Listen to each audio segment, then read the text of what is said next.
This is how your fairy tale ends. 3 in the morning, and I'm wide awake in my garage, pretending to fix a turntable that died sometime during the Clinton administration. The irony isn't lost on me. Just like my marriage, some things are beyond repair. But you keep tinkering anyway, hoping for a miracle that'll never come. My name's Matt Harlow, and I've got insomnia like other people have hobbies. Used to be an audio engineer before the industry decided it preferred computers to people who actually knew what they were doing. Now I'm a freelance AV tech, which is a fancy way of saying I set up microphones for people who have more money than sense. The garage door creaks, and my wife Sienna slips in like she's defusing a bomb. Her blonde hair's mussed, lipstick smeared, and she's wearing that guilty expression I've seen more often than I care to admit. Matt, what are you doing up? Her voice has that careful quality, like she's walking on eggshells made of dynamite. Just thinking, I say, not looking up from the turntable. Funny thing about insomnia, gives you time to notice stuff, like how you haven't worn your wedding ring in 3 weeks. She touches her bare finger reflexively. I told you! I'm getting it resized. Right, at 3 a.m. Makes perfect sense. Sienna's always been beautiful in that high-maintenance way that screams expensive problems. Event planning suits her. She's got a talent for making everything look perfect on the surface while the foundation crumbles underneath. Kind of like our marriage now that I think about it. You're being paranoid, she says, but there's something in her voice. A tremor, maybe. Or guilt. I finally look up, giving her my best innocent smile.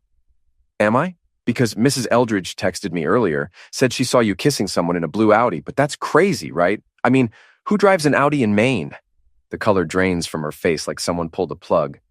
That old bat doesn't know what she's talking about. She's probably losing her mind. Probably. I turn back to the turntable, but I'm watching her reflection in the chrome. Still, makes you wonder what else people see when they think nobody's looking.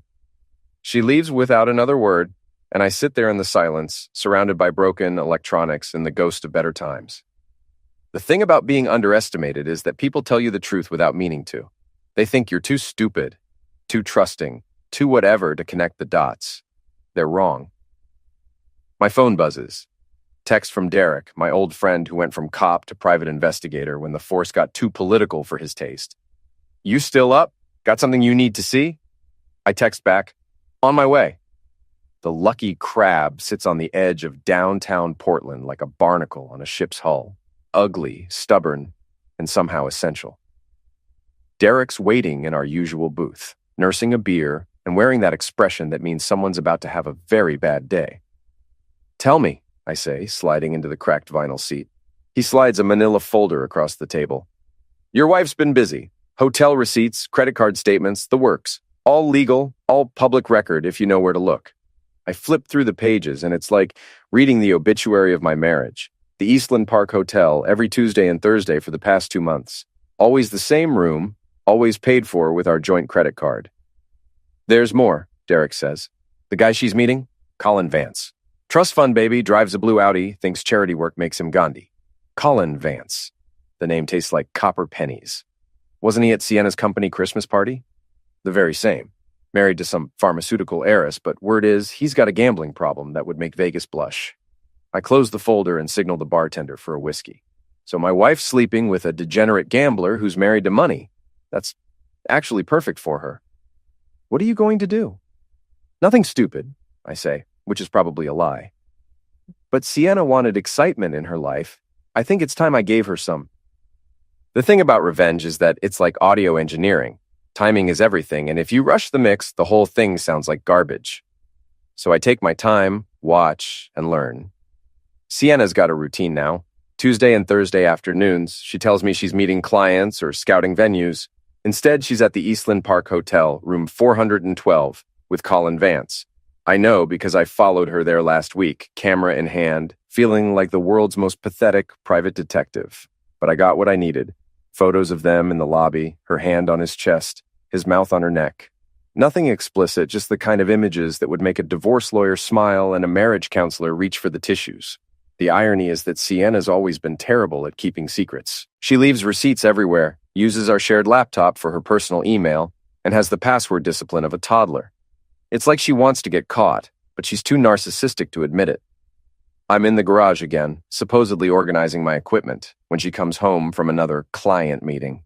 Her hair's perfect, makeup fresh, but she's wearing different earrings than when she left. Details matter when you're living with a liar. "How was your day?" I ask, all innocent concern. "Exhausting. The Morrison wedding is turning into a nightmare. The bride wants ice sculptures in July, and the groom keeps changing the music list. She's good at this. I'll give her that." The lie comes naturally, wrapped in just enough detail to sound believable. But I know the Morrison wedding isn't until October, and they finalized everything months ago. "Sounds rough. Maybe you should take a vacation, get away from it all." Something flickers in her eyes. Hope, maybe.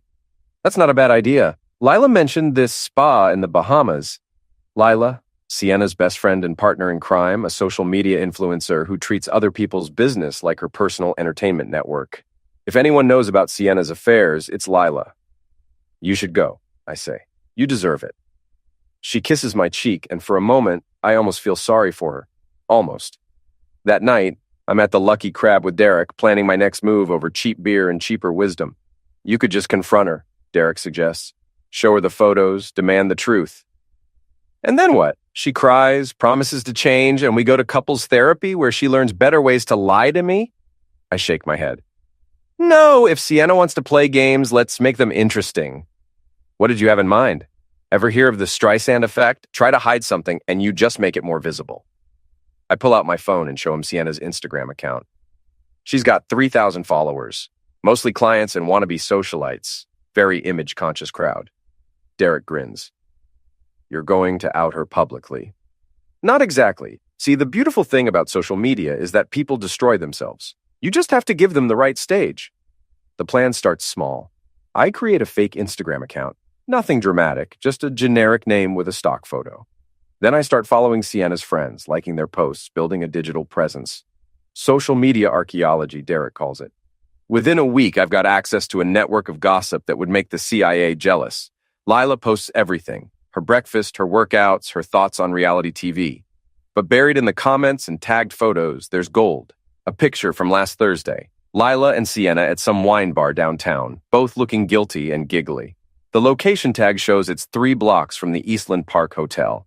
The timestamp shows it was posted an hour after Sienna was supposed to be in a client meeting in South Portland. I screenshot everything. The next Tuesday, I follow Sienna to the hotel again, but this time I'm not alone. Mrs. Eldridge, our 70-something neighbor with the surveillance instincts of a retired spy, has agreed to help. She's got her own grudge against Sienna, something about property lines and garden gnomes, and she's been waiting for an opportunity like this. "There she is," Mrs. Eldridge whispers, pointing through the hotel lobby's floor-to-ceiling windows. "With that Vance boy. Shameless." We watch as Sienna and Colin get into the elevator, his hand on the small of her back, her head thrown back in laughter. It's intimate in a way that makes my stomach turn, not because I'm heartbroken, but because I'm watching my wife perform happiness with someone else. Mrs. Eldridge takes photos with her phone. She's surprisingly good at this, while I record video through the window. Nothing illegal, nothing invasive, just 2 people in a public space acting like they're in love. "What now?" Mrs. Eldridge asks. "Now we wait," I say. "Good revenge is like a fine wine. It gets better with age." The thing about living with a cheater is that they start to believe their own lies. Sienna's gotten sloppy, confident, almost daring me to catch her. She leaves her phone face up on the counter, takes calls from clients that sound more like pillow talk, and comes home with that satisfied glow that has nothing to do with event planning. So when she announces she's going to a networking event on Thursday night, I decide it's time to crash the party. The Eastland Park Hotel has a bar on the ground floor, one of those dimly lit places where businessmen go to feel important and tourists go to feel sophisticated. I'm nursing a whiskey in a corner booth when Sienna and Colin walk in, her arm linked through his like they're starring in their own romantic comedy. They don't see me. Why would they? In Sienna's mind, I'm home watching Netflix and feeling sorry for myself. The invisible husband, too boring to be a threat. Colin's exactly what I expected. Tall, artificially tanned, wearing a suit that costs more than my car. He's got that effortless arrogance that comes from never having to worry about money, never having to work for anything that matters. The kind of guy who thinks charity galas make him a philanthropist. They order champagne in a hotel bar on a Thursday night. It's so cliche, I almost laugh out loud. I pull out my phone and start recording. Nothing dramatic, just two people having drinks. But the way they're touching, whispering, laughing, it's the kind of intimacy that doesn't happen between business associates. Matt? I look up and my blood turns to ice water. Lila's standing next to my booth, her expression caught between surprise and panic. What are you doing here? She asks, but her eyes are already darting towards Sienna's table. Having a drink. What about you? I was just meeting someone. She's a terrible liar, almost as bad as Sienna. You should go home. Sienna's working late tonight. Is she? I gesture toward the bar where Sienna's now sitting on Colin's lap, feeding him olives. Looks like she's working pretty hard. Lila's face goes white. Matt, it's not what you think. It's exactly what I think. I stand up, pocketing my phone. The question is, what are you going to do about it? She doesn't answer, but I can see the calculation in her eyes. Lila's always been jealous of Sienna, her success, her marriage, her ability to make everything look effortless. Now she's watching her best friend destroy it all, and part of her is enjoying the show. Tell me something, Lila. How long has this been going on? I can't... 6 months? A year? Longer? She looks like she's about to cry. Since last Christmas, the company party. They met at the bar, and she said it was just flirting, but then it wasn't. She loves you, Matt. She's just confused. No, I say, walking past her toward the exit. She's just selfish. There's a difference. I don't confront them that night. Instead, I go home, pour myself a real drink, and start planning. Because the thing about people like Sienna and Colin is that they're drawn to drama. They thrive on the secrecy, the risk, the feeling that they're getting away with something. So I'm going to give them all the drama they can handle. The next morning, Sienna comes down to breakfast wearing yesterday's clothes and a guilty smile. You're up early, she says, pouring herself coffee. Couldn't sleep. You know how it is. I'm reading the newspaper, the picture of domestic normalcy. How was your networking thing? Boring. Lots of talk about vendor relationships and seasonal trends. She's good at this, weaving truth into lies until even she believes them. I should have just stayed home with you. Next time, I fold the paper and look at her directly. By the way, I ran into Lila last night. She seemed upset about something. Sienna freezes, coffee mug halfway to her lips. Upset? About what? She didn't say, but you know Lila. Everything's a crisis with her. Yeah, Sienna says, but her voice is tight. Everything's a crisis. That afternoon, I get a text from Derek. Parking garage, downtown. 1 hour, come alone. I find him on the 3rd level of the harbor garage, leaning against his car like he's waiting for a pills deal to go bad. We've got a problem, he says. Colin knows you're on to them. How? Lila. She called Colin this morning, told him about last night. Now they're panicking. I should be angry, but instead I'm almost impressed. Panic makes people stupid, and stupid people make mistakes. What kind of mistakes? Derek grins. The kind that involve threatening the wrong guy's husband. As if on cue, a blue Audi comes squealing around the corner, tires screaming against concrete. Colin gets out like he's auditioning for an action movie, all swagger and manufactured rage. You son of a witch! He shouts, striding toward me. You think you can spy on us? Threaten us? I think you're confused, I say calmly. I haven't threatened anyone. Lila told me what you said, about making us pay. I look at Derek, who shrugs.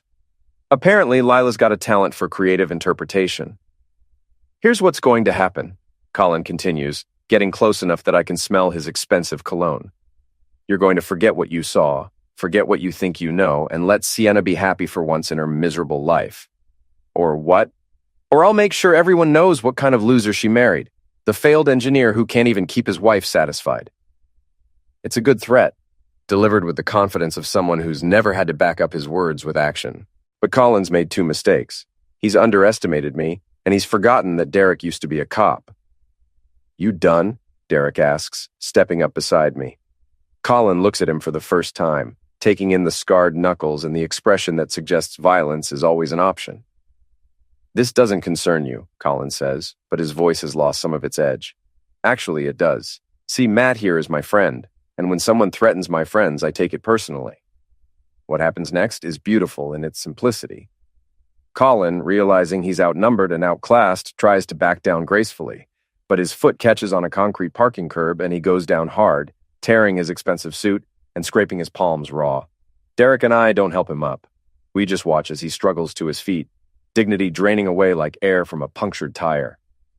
"Stay away from my wife," he says, trying to salvage some authority. "Your wife?" I laugh. "Colin, you're married to pharmaceutical money. Sienna's just your midlife crisis with better legs." He gets back in his Audi and speeds away, leaving rubber and the smell of burning ego behind. "That went well," Derek says. "Better than I hoped.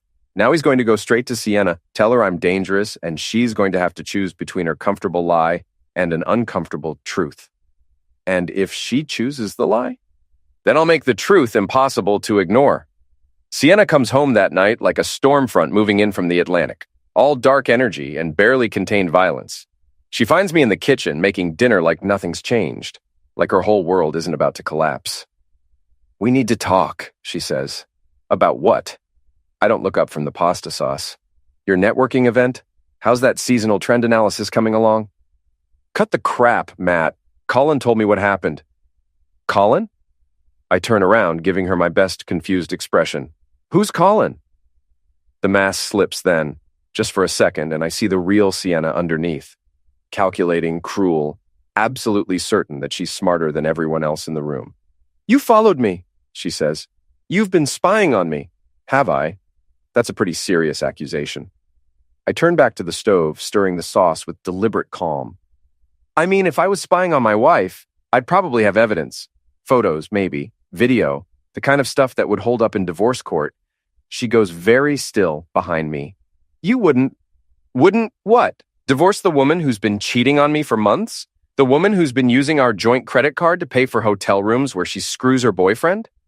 I finally turn around, and the look on her face is worth every sleepless night. "Why wouldn't I?" "Because you love me. I loved you, past tense. What I feel now is something else entirely." She tries tears next, the full performance, complete with trembling lip and mascara-streaked cheeks. It's impressive, really. If I didn't know better, I might even believe she was sorry. "It was a mistake," she sobs. "I was lonely, and you were always working, and Colin was just there. Colin was just there with his trust fund and his gambling debts and his complete inability to keep his mouth shut. What do you want from me? I'll end it. I'll never see him again." "What I want," I say, turning off the burner and facing her completely, "is for you to understand that actions have consequences. You wanted excitement? Congratulations. You're about to get more than you bargained for." She stops crying immediately. "What does that mean?" "It means I've got a wedding to work this weekend. The Pemberton Walsh affair out in Cape Elizabeth. Big society event, all the right people, your kind of crowd. So I'm the AV tech. I control the sound system, the microphones, the whole setup." I smile, and it's not a nice smile. Funny thing about audio equipment, sometimes it picks up signals you don't expect. Cell phone conversations, for instance, private messages, the kind of intimate communications that two people might share when they think nobody's listening. The color drains from her face. "You didn't." "I did. Hours of it, actually. You and Colin planning your little rendezvous, talking about how stupid I am, how easy it is to fool me. My personal favorite is the one where you're discussing what you'll do with the house after you divorce me." She lunges for my phone, but I step back, keeping it out of reach. "The beautiful thing about digital files," I continue, "is how easy they are to copy and share and play over a professional sound system in front of 300 wedding guests. You're bluffing." "Am I? Want to find out?" She backs away from me like I'm radioactive. "You're insane. You can't do this." "Actually, I can. It's all perfectly legal, just playing some audio files at a wedding. Public performance, fair use, all that good stuff. I'll call the police. And tell them what? That your husband has recordings of you cheating? I'm sure they'll be very sympathetic." She runs then, grabbing her purse and keys, fleeing like the house is on fire. I hear her car start, tires squealing as she backs out of the driveway too fast. I finish making dinner and eat it alone, planning my next move. The Pemberton Walsh wedding is exactly the kind of event Sienna would kill to plan. Old money, older traditions, and enough social media influence to make or break reputations. The ceremonies at some estate in Cape Elizabeth, complete with gardens, a view of the ocean, and enough security to make the Secret Service jealous. I'm there early, setting up the sound system and testing the microphones. The bride's family has spared no expense. Professional lighting, multiple camera angles, live streaming for relatives who couldn't make it. It's the kind of setup that would make a Hollywood producer weep with envy. Derek finds me adjusting the main speakers, looking like he'd rather be anywhere else. "You sure about this?" he asks. Too late for second thoughts now. I plug in my phone and test the connection. Besides, Sienna made her choice. She could have ended it quietly, filed for divorce, split everything down the middle. Instead, she decided to double down. "What do you mean?" I show him the text messages that came in last night after Sienna's dramatic exit. Screenshots from Lila, who's apparently decided that loyalty is a luxury she can't afford. The messages are from Sienna to Colin, sent after our kitchen confrontation. She's not backing down or apologizing. She's escalating, planning to accuse me of misuse, emotional manipulation, maybe even violence, painting herself as the victim and me as the monster. "She's going to destroy you," Derek says, reading over my shoulder. "She's going to try, but here's the thing about nuclear warfare. Mutually assured destruction only works if both sides have something to lose." The wedding guests start arriving around 4, a parade of designer dresses and inherited jewelry. I recognize some of them from Sienna's Instagram, clients, social contacts, the kind of people who treat other people's misery like entertainment. At 5:30, I get a text from Mrs. Eldridge. They're here, both of them, parking lot behind the catering tent. I excuse myself and walk around to the back of the estate, where the catering staff is setting up for the reception. Sure enough, there's Colin's blue Audi, and there's Sienna, dressed like she's attending the wedding as a guest instead of crashing it as a cheater. They're arguing about something, voices raised just enough to attract attention from the catering staff. Colin looks like he hasn't slept, and Sienna's got that manic energy that comes from burning bridges and calling it progress. I take out my phone and start recording. "Told you this was a mistake," Colin is saying. "We should have just disappeared for a few weeks, let him cool off." "And let him ruin us? I don't think so." Sienna's voice is sharp enough to cut glass. "Matt's always been weak. He won't actually do anything. He threatened to play our conversations at the wedding. He's bluffing. He doesn't have the balls." That's when I step out from behind the catering truck, phone in hand, smile on my face. "Hello, darling," I say. "Fancy seeing you here." The look on Sienna's face when she sees me is worth every humiliation, every lie, every night I lay awake wondering if I was going crazy. It's pure panic, the expression of someone who's just realized they've been playing chess with a grandmaster while thinking it was checkers. "Matt." Her voice is barely a whisper. "What are you doing here?" "Working. You remember work, right? That thing some of us do to pay for hotel rooms and jewelry and all the other expenses of modern adultery?" Colin steps forward, trying to reclaim some masculine authority. "Look, we can work this out. Nobody has to get hurt." "Hurt?" I laugh, and it echoes off the catering trucks like a clap of thunder. "Colin, the only thing that's going to get hurt today is your reputation. Well, yours and Sienna's. And maybe your marriage, but I'm pretty sure that was already dead." "You can't do this," Sienna says, but she's backing away, looking for an escape route that doesn't exist. "Actually, I can. See, that's the beautiful thing about being the AV tech. I control what everyone hears. And in about 10 minutes, when the bride and groom are taking their vows, the sound system is going to experience a little technical difficulty." I hold up my phone, showing them the audio files queued up and ready to play. 2 hours of your greatest hits, the planning sessions, the postcoital pillow talk, the detailed discussions about how you're going to frame me for domestic misuse so you can take the house and my savings. I smile. My personal favorite is the one where you're laughing about how pathetic I am, how easy it was to fool me. That one's going to play really well to this crowd. Colin makes a grab for my phone, but Derek materializes beside me like a guardian angel with anger management issues. "I wouldn't," Derek says quietly. "This is extortion," Colin blusters. "No, this is consequences. Extortion would be if I asked for money to keep quiet. I'm not asking for anything except the pleasure of watching your world burn." Sienna tries a different approach. The wounded victim, the woman driven to desperate measures by a cruel and neglectful husband. "Please, Matt, I know I hurt you, but this will destroy us both. Is that really what you want?" "What I want is for you to understand that I'm not the weak, stupid, boring man you thought you married. What I want is for everyone to see who you really are behind that perfect smile and designer clothes. Think about this," she pleads. "These people are my clients, my friends. Your clients will find other event planners. Your friends will find other entertainment. But you'll find out what it's like to be the person everyone's talking about for all the wrong reasons. The wedding march starts playing from the main sound system, which means I need to get back to my position. The ceremony is about to begin, and I've got a show to run. Last chance, I tell them. You can leave now, quietly, and maybe I'll reconsider, or you can stay and see how this plays out. They look at each other, and I can see the calculation in their eyes. Sienna's weighing her options, trying to figure out if there's still a way to win this game. Colin's just trying to figure out how to minimize the damage to his own reputation. You're making a mistake, Sienna says finally. The mistake was trusting you. Everything else is just cleanup. I walk back to the sound booth, leaving them standing by the catering trucks like actors who've forgotten their lines. The ceremony is beautiful, exactly the kind of fairy tale wedding that Sienna used to dream about when we were first married.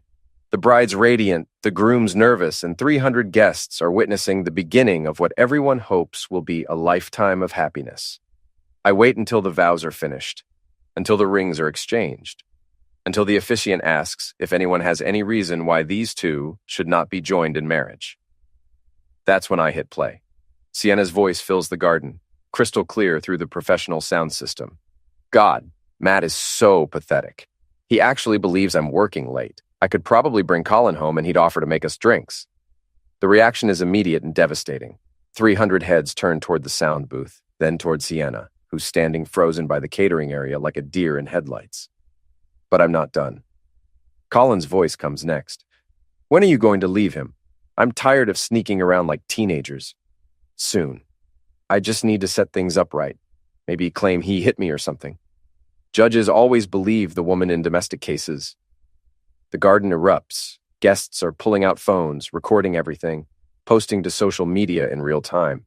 The bride looks like she's about to cry, the groom looks confused, and the wedding photographer is capturing every moment of Sienna's public destruction. I let the audio run for another minute, just enough to establish the scope of their deception, the calculated cruelty of their plans. Then I cut it off and grabbed the microphone. Ladies and gentlemen, I apologize for the technical difficulties. Please enjoy the reception. But nobody's thinking about the reception anymore. They're all staring at Sienna, who's trying to disappear into the crowd, but finding no sanctuary among people who now know exactly what she's capable of. Colin's already gone. I see his Audi speeding out of the parking lot, leaving Sienna to face the consequences alone. So much for true love. Mrs. Eldridge appears at my elbow, grinning like she's just won the lottery. That was beautiful, dear, she says. Absolutely beautiful. I got it all on video. Post it everywhere, I tell her. Facebook, Instagram, TikTok, the whole digital universe needs to see this. Sienna makes one last desperate play, pushing through the crowd toward the sound booth, mascara streaming down her cheeks. You've destroyed everything, she screams. Everything we built, everything we had. Everything you threw away, I correct her. I just made sure everyone else knew about it. Security, hired by the bride's family to keep crashers out, finally intervenes, escorting Sienna off the property while she shouts threats and accusations that nobody believes anymore. I pack up my equipment slowly, methodically, while the wedding reception continues around me. The bride and groom have recovered from the shock and are trying to salvage their special day. The guests are buzzing with excitement, already composing social media posts about the most dramatic wedding they've ever attended. Derek helps me load the truck, shaking his head in admiration. Remind me never to cheat on my wife, he says. Good policy. Though I doubt you'd be stupid enough to leave evidence everywhere and then threaten the person you betrayed. What happens now? I look back at the estate, where 300 people are dancing and drinking and talking about what they've just witnessed. By tomorrow, the story will be all over social media. By next week, everyone in Portland will know what Sienna Harlow did to her marriage and what her husband did in return. Now she learns what it's like to be the villain in someone else's story. We drive back to town in comfortable silence, past the hotel where Sienna used to meet Colin, past the office where she used to plan other people's perfect days, past all the places where she thought she was getting away with something. The Lucky Crab is crowded for a Saturday night, full of locals who've already heard about the wedding drama through the small-town gossip network that moves faster than fiber optic cable. Matt! The bartender raises his glass. Heard you put on quite a show today. Just doing my job, I say, but I'm smiling. The regulars buy me drinks, slap me on the back, tell me stories about their own cheating exes and the revenge they wish they'd had the courage to take. I'm a hero here, the guy who stood up for himself and made the bad guys pay. It feels good, better than good. It feels like justice. Around midnight, my phone buzzes with a text from an unknown number. This isn't over. I show it to Derek, who shrugs. Sienna? Probably. Or Colin. Doesn't matter. I delete the message without responding. They had their chance to end this quietly. They chose drama instead. And now they get to live with the consequences. Sienna's career is finished. No one's going to hire an event planner who can't keep her own life from imploding in public. Colin's wife will divorce him and take half of everything he never earned. And me? I raise my glass to the bar, to the regulars, to the whole small-town ecosystem that's embraced me as one of their own. I get to start over, clean slate, no lies, no cheating wife, no trust fund boyfriend making threats in parking garages. I take a long drink. Some people RSVP for a happy ending. Some just get what they deserve. The bar erupts in cheers, and I know that whatever comes next, I've won this round. Sienna wanted excitement, wanted drama, wanted to be the star of her own romantic comedy. Instead, she became the villain in mine. And unlike her fairy tale ending, mine is real.